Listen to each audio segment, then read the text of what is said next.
and gentlemen, and a very big welcome to the senior most ladies in the industry, a smart group of professionals whom I am trying to moderate this theme with a little bit of fear because I'm sure they have hit the glass ceiling.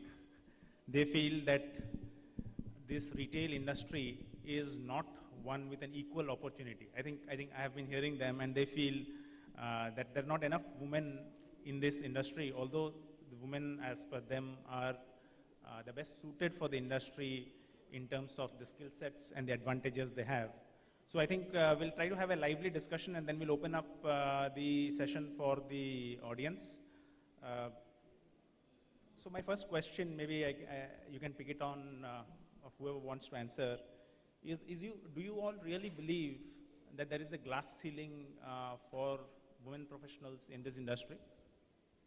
So I'll try and attempt that. I don't think there's a glass ceiling across all companies. So if you look at traditional retail, right? Traditional retail, just by definition, you never had women who would work before, right? So these are your kirana shops. So these are your mom and pop shops. Or the larger business formats, you know, that finally got inherited by their daughters, right? So women didn't work, so there was no glass ceiling. If you look at the e-commerce platform today, we cannot say that there is a glass ceiling because there's some fantastic companies that have come up in the past 2 to 3 years. If you look at Zivame, or you look at PopXO, or you look at you know, many such other online formats. So there's no glass ceiling there. But what is a little disappointing is that when you look at modern retail, right, you tend to see women mostly in merchandising roles or HR roles, and you see very few women at the top. And I would not be the right person to answer that. Maybe we needed a panelist from, you know, modern retail to understand why that has happened. And you feel that we should parachute some women on the top, or you think that we should send a ladder and people should grow into their roles? There's no parachute anywhere. We all have to work pretty hard for whatever we need to get. Sorry, I'm just asking the blunt questions because, sure. You know, many of us here are, you know, leaders in our industries. There are companies who would like to understand from this panel exactly how you want to increase the proportion of women in the industry and to give them a fairer and a better opportunity. So you feel that, so what's the best way as per you for us to lead the change and including more women into the industry? Right. So to be fair, retail compared to, let's say, other industries such as pharmaceuticals or banking, right, is a relatively newer industry. So to be fair to the industry, you've not had too many women work there. We do not have an education program that is driven around retail. Now you have a few MBA institutes that offer a full-time course just about retail management, right? So the skills and talents for people have not been there. Once that comes into play, I think a lot of women can come into retail and they can climb up the ladder and then eventually take positions of senior management. So Ivana, you are the only professional here. Rest of them are entrepreneurs and they decide you know, whom they hire. So as a professional, have you felt that there is a bias or there is a divide in the industry about hiring talented women or not giving them the equal opportunity? I think it's definitely a mindset. I think traditionally people believe that women do not have the time or will not invest enough time into retail. I think that hiring a woman once she's out of school is fair enough, but then the question arises that what will happen once she gets married? What will happen once she has a child? Will she continue to work? So I think that's one of the questions that a lot of the retailers ask themselves, whether it's traditional or whether it's in modern retail. I think both. And going back to the other aspect, the other question that you addressed before, I think it's about actually awareness that women in retail do a good job as well, or that women in retail have the opportunities or the same opportunities and can make a career as well. It's about a general awareness through the schools, through the MBAs, through families as well. It's that what do you teach your daughter tomorrow?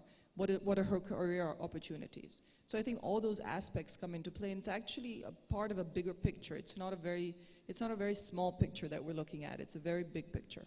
Ivana, every issue which you mentioned, which you're thinking we should address, is an issue which is endemic to the nature of our society, and it's a general trend across. I mean, you know, we maybe have been employing women for the last 100 and 150 years only globally. And we are still facing the slower growth of women into every professional field, and it's not only specific to retail. And this natural processes which you said will happen in every industry. So it's an industry-wide, country-wide, global problem. And I think the solution has to come from itself. So how is retail being a hindrance or affecting this? I mean, I'm sure if there is a national policy on giving equal number of holidays to women or giving them space if they need to get married or if they need to have children, that's a national policy. It applies on every industry.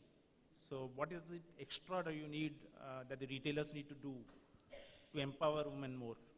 The extra would have to come from every industry. You're absolutely correct. It is a mindset. I was listening to the minister before, and he was talking about women in Uttar Pradesh, I believe, and he was saying that very few women pass the bar because they are not groomed enough or they do not speak English.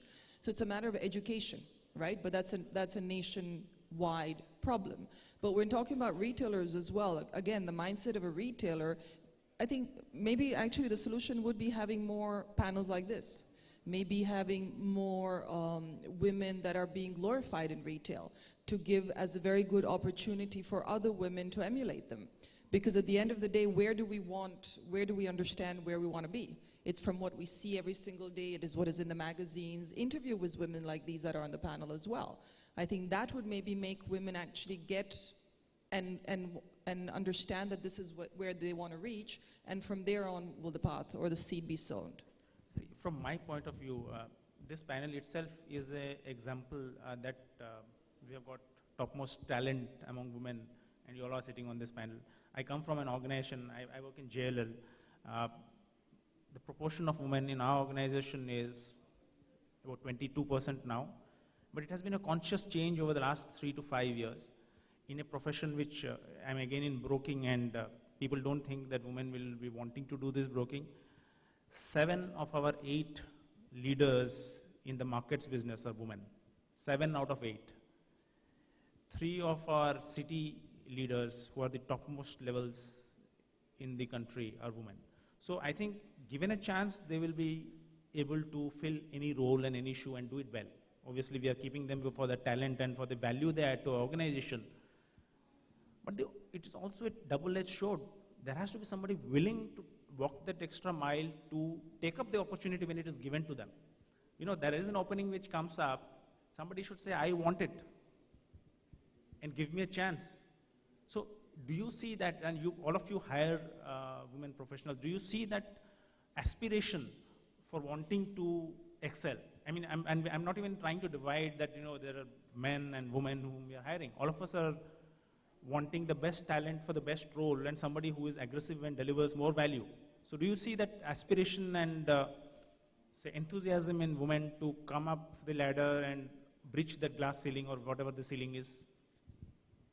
You want to answer that? Yeah. So I think in retail, we've been talking about how can, we should take more women in retail, but I'm talking about the other way around.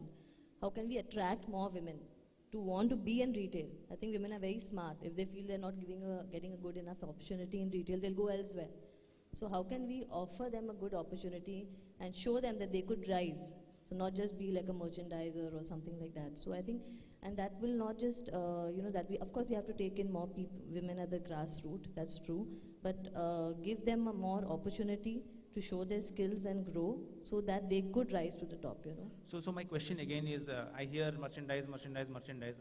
I don't know, are you all feeling that merchandising is a bad role? No, I think women are very good. What they've been doing in retail right now is being at the back end. So they are pulling the puppet strings. So are you trying to say that being in the back end is not being on the powerful? No, so what's happened is there are women, so you see so many designers, like there's so many fashion designers who are women and they're doing fabulously well, right? So Spanx, the CEO, the young.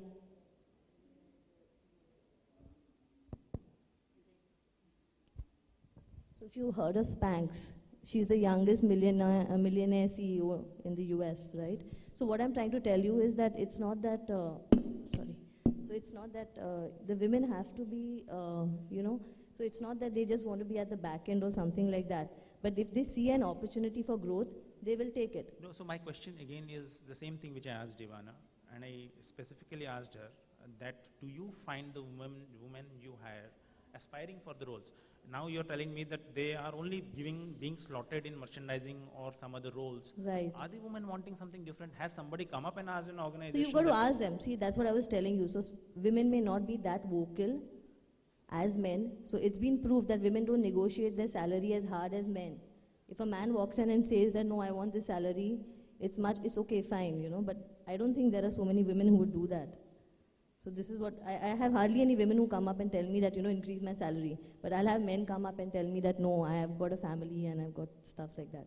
So probably women don't come up and, you know, you've just got to ask them probably. So that's what has to change in retail. So you're saying that as an organization, we should look at asking the questions instead of they asking Maybe us you for have the to roles. tweak the general way that we've been dealing with people. So you see how Can I- we went about, sorry, you Can want I to answer add on that? to that a bit? I think actually the word is confidence. I think that women are equally can be equally confident as men can, given the opportunity, but they're not conditioned in India as yet to be confident. Therefore, they're choosing the back office jobs. However, the women that I have worked with for a number of years, and given the opportunity, they have always proven that they also want to grow and be aggressive. Because I think the word aggressive in Indian society is not something that's well favored for yet. Yeah. Preeti, you want to add something to this? I think the basic problem is that there are two things. One is that we're a very new industry yet. You know, traditional retail, like she said, has been here since years, but always male-dominated. So once the industry does well, once it's more glamorous and more cool to be in retail, you know, once you have more successful companies that actually show people that there is a career path, I am sure that, you know, the women are there. I mean, if you look at in 1982, we just had 5% of the women students in business schools, but now you have 25 to 30% of women that are studying. That's a different So- reason for that. So when No, what I'm saying is that there is already No, that. I should share that- this joke with the audience. So when I joined engineering in the first year,